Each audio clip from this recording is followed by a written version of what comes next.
Yeah, I'll react to that, sure. Okay.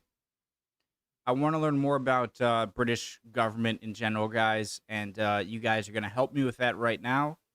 Let's pay attention. I'm actually up pretty early right now. It's 8:30 a.m. For me, that's kind of early.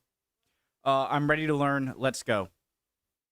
Preemptive, like learn English with Gil or Jill, or I'm not sure. Subscribe. Hope you guys are doing well. Let's go. General summary. So here it is. So,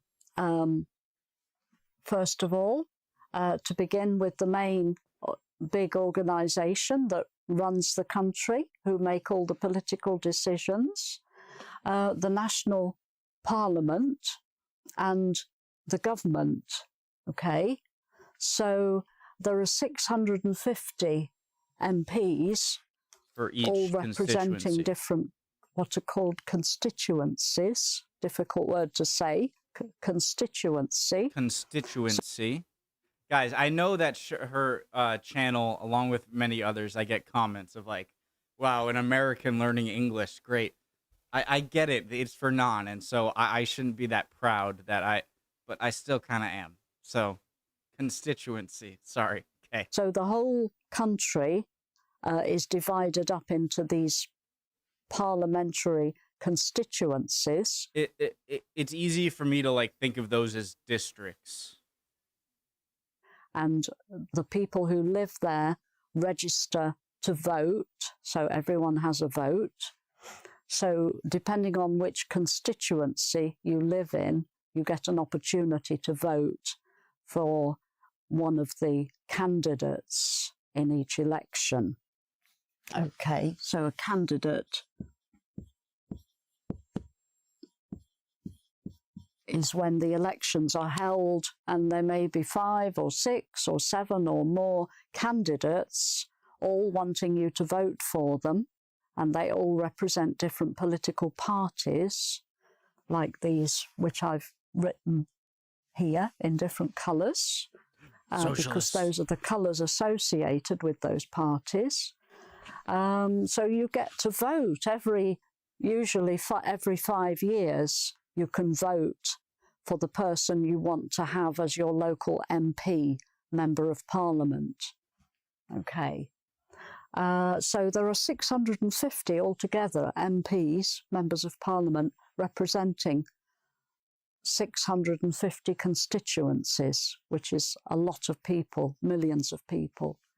Okay.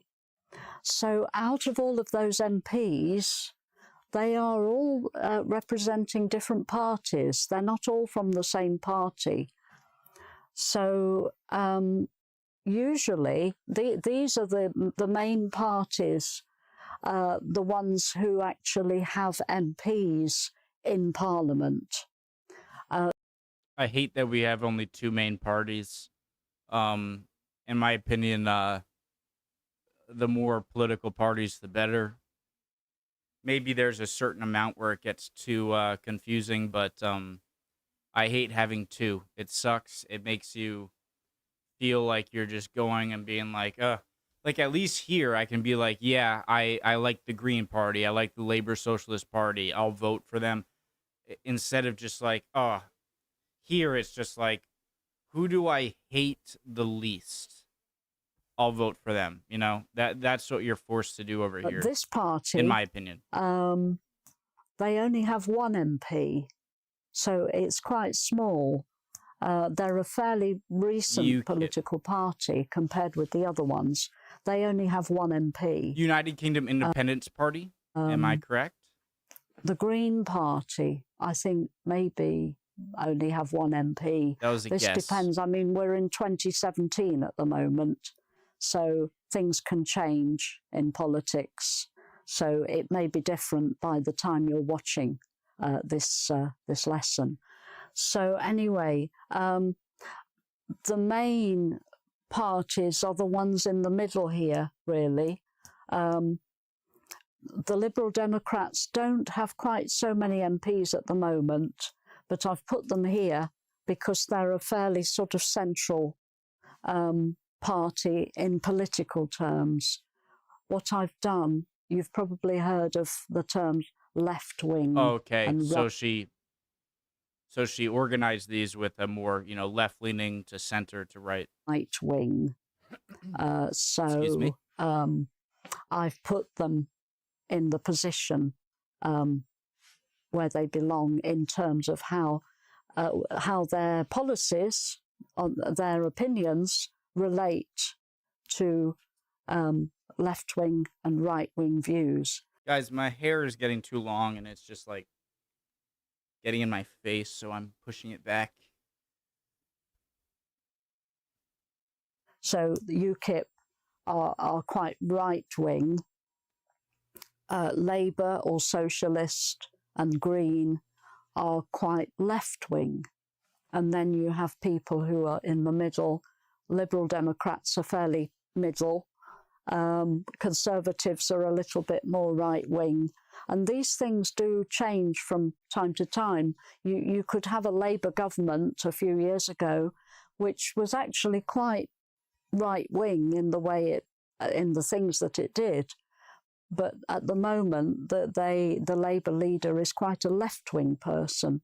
So is that Corbyn? You have the same name for the party, but their ideas can change, or their interests and what they want to do can change. Sure.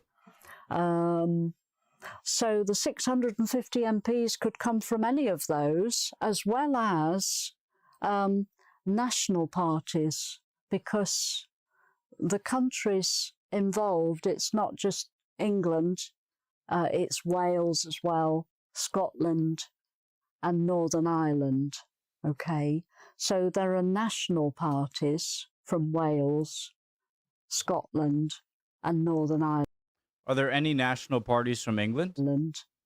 Specific to that country, who are MPs for their national party related to that country. And there are also a few independent MPs who don't belong to a party, but they have been an independent candidate, and they were popular enough to be voted for and become an MP.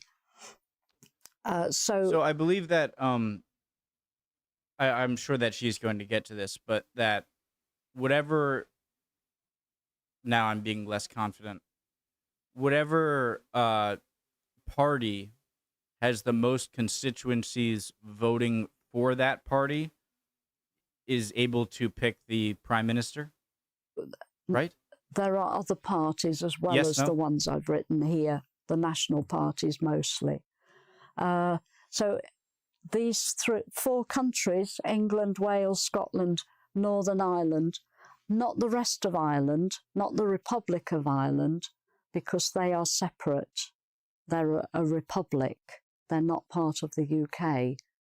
So they have their own system, their own political system. Okay. Right, so the 650 MPs all belong to different parties, but you have to form a government from that. So usually it's based on who has the majority. At the moment, at the time speaking now, in 2017, the Conservative Party is the government, because they had the majority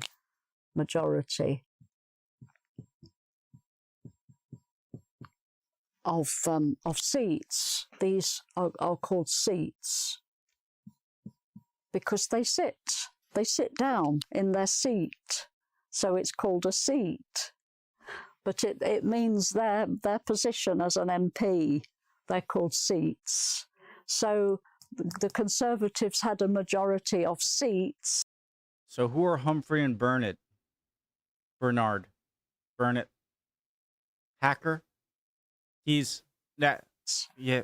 So the Conservatives had a majority of seats. I just got to turn on the light, guys. So they formed a government in 2015, when we had the last general election, when the whole country, all on one day, was voting.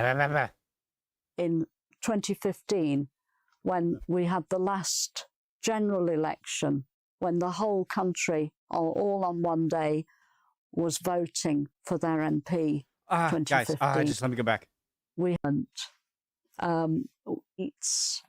So they formed a government. Conservatives had a majority of seats, so they formed a government in 2015 when we had the last general election, when the whole country, all on one day, was voting for their MP. 2015. The one before that was 2010. So the general elections are usually every 5 years. 2010, no party had a majority in 2010. So the Conservatives and the Liberal Democrats got together and they formed a coalition. So. Okay, interesting. That's something I learned. So it's not just a majority of, it's not just that, obviously that's not a majority. It's not just who has the most MPs. It's, do you have more than 50%? Then you get to form a government. And if you don't, then you have to consolidate with the number 2, the next one. I'll write it here. Coalition. Meaning they had to work together to form a government and to run the country, basically. So that was a coalition in 2010. But then the general election 2015, the Conservatives got more seats and they had a majority, so they could form a government without the help so they of could the like Liberal kick out Democrats, the who Democrat lost coalition. a lot of seats. They lost a lot of popularity. Okay. What for? Exactly. So there's the Conservative government, and then the Labour Party, because they are the next biggest party, they are seen and they're called the opposition. Ooh, actually, that's probably not good. Okay, opposition. Okay. And they're called. I just realized she was talking about the Liberal Democrats and the Tory Conservative coalition rather than Labour Tory. So things got a little bit more. So Liberal Democrats losing a lot of support means that people got a little bit more. Not extreme, just settled, extreme in their own views. I can't think of another word than extreme. It's not the correct term I'm trying to think of, but I think you get what I mean. The opposition. They are the next biggest party. They are seen and they're called the opposition.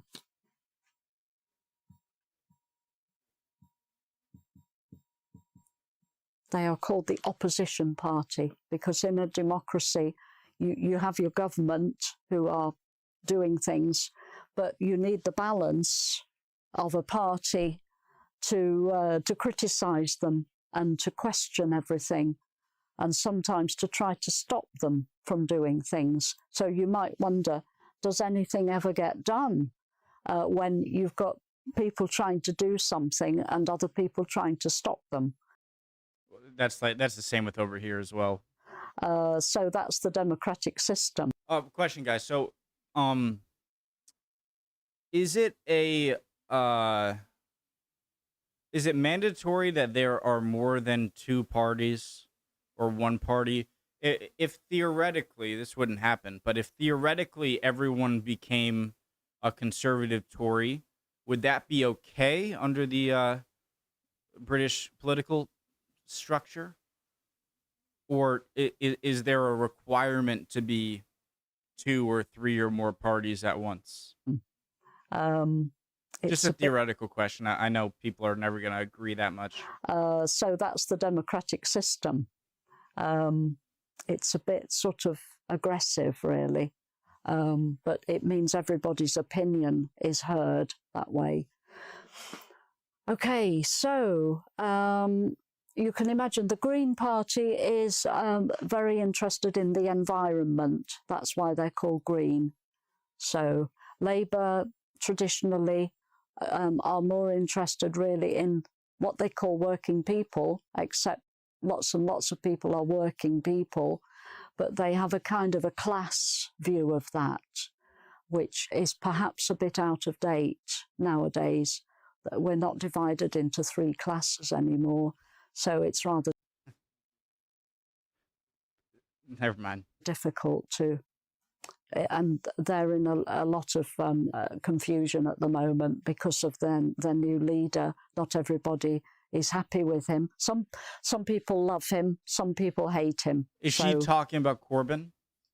Because this is in 2017. There we are. Liberal Democrats, as I say, lost a lot of seats, so they don't have a lot of power at the moment. Conservatives have a small majority, so they can do things, but with a lot of people trying to stop them. And so it goes on. UKIP, as they're called, United Kingdom Independence Party. I got it right. They were set up specifically Brexit. to try to persuade people, the country, to leave the European Union. So they were set up years ago, and people at first thought this was crazy. Why would we want to leave the European Union? But gradually, surprise, they got surprise. I want that freaking. I want to put that GIF in or that surprise, mother. Sorry, I didn't realize that at the time that was as because we had the whole Trump-Hillary, Trump-Clinton election, which was crazy, which I think most people know about. But I didn't realize that the UK leaving the EU was. I quickly began to realize how big of a deal it was, but I didn't realize just how big of a deal it was at the time. Yeah, sorry. I was going to say something else and I brain fart. But gradually they got more and more, people listening to them. And eventually there was a referendum. So referendum. I need to pay attention here. Where people were given an opportunity to vote. Did they want to stay in the European Union, or did they want to leave? And it was very close. I know she might explain it, but I need to ask it because I might forget. I wonder if she's going to explain what does it take to hold a referendum. So say there was Scotland wanted independence, right? How often can Scotland, isn't that also a referendum? Or even if it's not, it'll still serve my purpose in getting my question across in the example of how often, like, let's say, all right, let's go back to the EU, leaving the EU. They wanted to leave the EU. They had a referendum. The referendum failed, right? What? Okay, let's have another like, how many times can you have a referendum? But the people want to leave. And it was very close, but the people who voted to leave was slightly higher than the number who wanted to stay. So we are now going through what's called Brexit, which is British exit from the EU. The British exit from the EU. It's called Brexit. I feel so smart when I watch these videos because, again, I know she's reinforcing things for non-native English speakers, and I'm like, yes, I know. Constituency, I can say that. So we're now going through a process of Brexit where we are gradually being extracted from the European Union, taken out of the European Union. But I think it's going to be a very long, slow, complicated process with a lot of negotiations going on. I guess I have to pee really bad. We'll be right back. Terminator. All right, I'm back. But low, complicated process with a lot of negotiations going on. But that's a result of the referendum, when everybody who wanted to voted one way or the other, and the majority wanted to leave.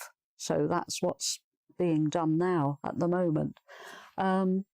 Okay, so so UKIP set themselves up especially for this purpose, and now they have succeeded. That is going ahead. People wonder, what do they do now? Can they continue as a party?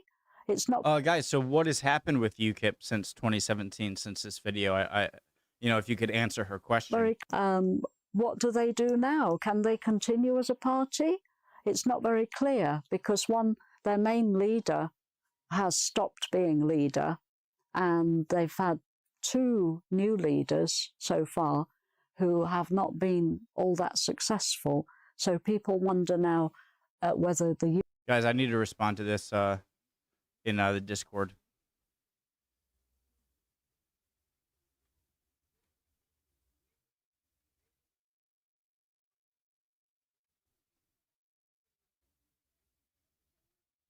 Sorry. UKIP party all that successful. So people wonder now whether the UKIP party will continue or whether it will just disappear gradually. Okay, so that's the main national system there. We also have local political systems called local councils. So the area where you live, in London, for example, there are more than 30 local councils because London is so big. London is divided up into council areas, and elections are every 4 years for councils. The people who are voted for are called councillors. Again, each council is divided up into smaller areas called wards. So wherever you live in London, you are in a ward which is in a bigger council area, and each ward might have 2 or 3 councillors for that ward. So there may be 20 wards in a council area. So there. I'm lost. What? Why am I lost? Okay, so there are local councils within the constituencies.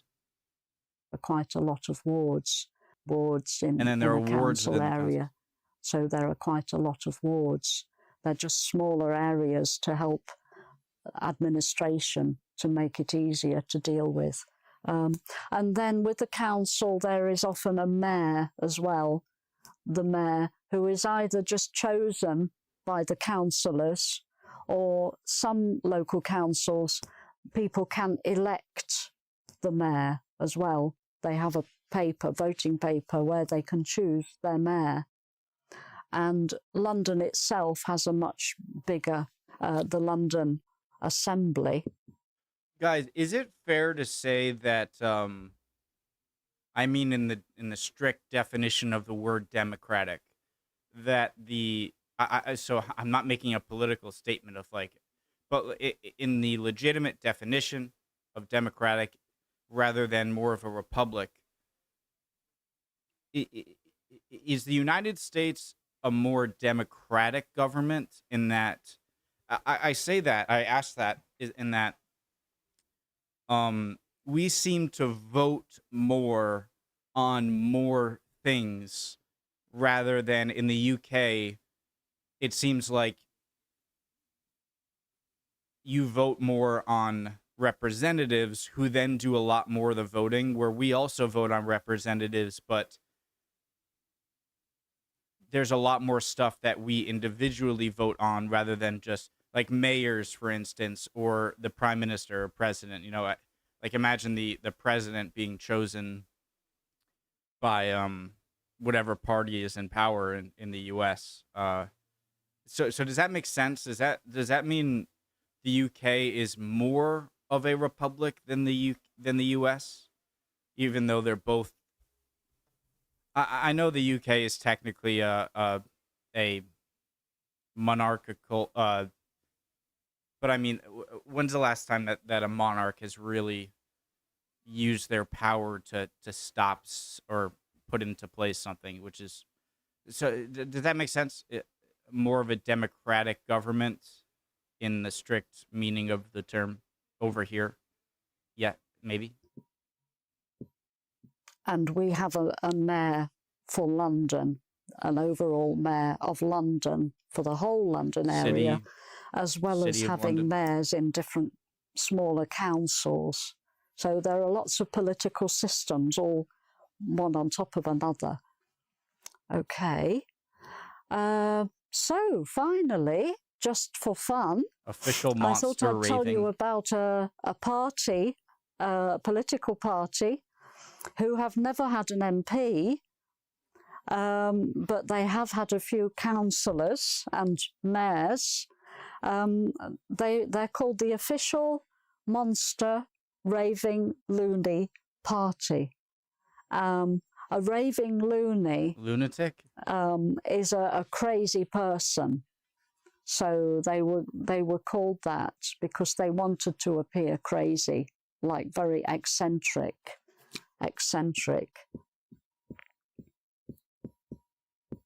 So somebody in 1963, a long time ago, started this party, and his name, it wasn't his real name, but he called himself Screaming Lord Such. And he used to dress in very strange clothes. And it was just to make people laugh, really. But it was also as a kind of a protest, and people would vote for them, what's called a protest vote. If people don't like all the other candidates and they don't like what all the main political parties are doing, they might vote for a crazy party like this as a protest vote to say, well, we prefer that crazy person in the funny clothes to these serious political people who don't seem to be helping us very much. So that's sometimes what has happened. So they've never had an MP in Parliament. They've never had enough votes for that. Had councillors and mayors. But sometimes in a local council, people disliked the local councillors so much that they decided to vote for the Official Monster Raving Loony Party. So in essence, is it a way to just tell the person running in your constituency that like you hate them so much you're voting for these people? Instead, you're worse than a raving loony. A few councillors were actually elected, and one of them, maybe one or two, even became the mayor of their local council, and perhaps they did a good job. So when you see on television sometimes when there has been an election, and then people stay up very late that night and into the early hours of the morning counting the votes, and then eventually all the candidates are standing on a stage and somebody from the local council is announcing how many votes each candidate received. One of those candidates may be from this party, and they're very easy to spot, to notice, because they are dressed in a very colourful costume, usually of some sort or another, very colourful, and maybe with a big funny hat or something. So you can spot the raving monster loony candidate just by looking. That's great. And they stand there waiting to hear how many votes they've received. So that sort of brightens things up when I'm just picturing people are a bit tired of politics, which is going on all the time. So it's easy to get tired of it because there's always something happening. So, okay. So that's just a very simple overview, really, but I hope it's been useful for you with a bit of vocabulary and a bit of information you may not have known about before. So do go to the website ingvid.com where there's a quiz on this subject. Thanks for watching and see you again soon. Shall we do the quiz? Guys, Bye. bye. I am wondering about the referendum question. How often can you hold one? Okay. In the UK political system, what do the initials MP stand for? Member of Parliament. Next. Each MP represents a geographical area called a constituency. Next. One of the main political parties in the UK is called the Conservative Party. What is another name for this party? The Tory. Another main political party is called the Labour Party. What is another name for this? The Commie Party. The Socialist. Another main UK political party is called the Liberal Democrats. The Liberal Democrats. There's also a UK political party called the Green Party. What is their main interest? Environment. The political party which wins the most seats in the election has a blank and can form a government, has a majority. If there is no clear majority, two or more parties can join for a coalition to form a... Don't double guess myself.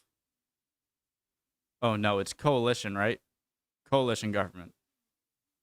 In each local area of the UK, there are council elections which people can vote for. A local political representative called a councillor.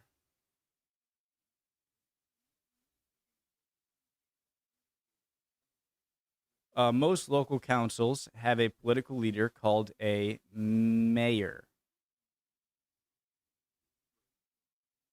What? I don't know why counselor sounded spelt wrong, but I guess that does too. Dang it. Hey, 90 is still an A. Better than any grades I got in school. All right, cool. Love you guys. Hope you're doing well. If you could answer any of the questions I had or any comments in general on this stuff, I'd really appreciate it. I'm going to learn more about not only UK government and politics, but other European countries and just countries in general. I find it very fascinating, and I'm excited to learn more. See you guys next time. Bye.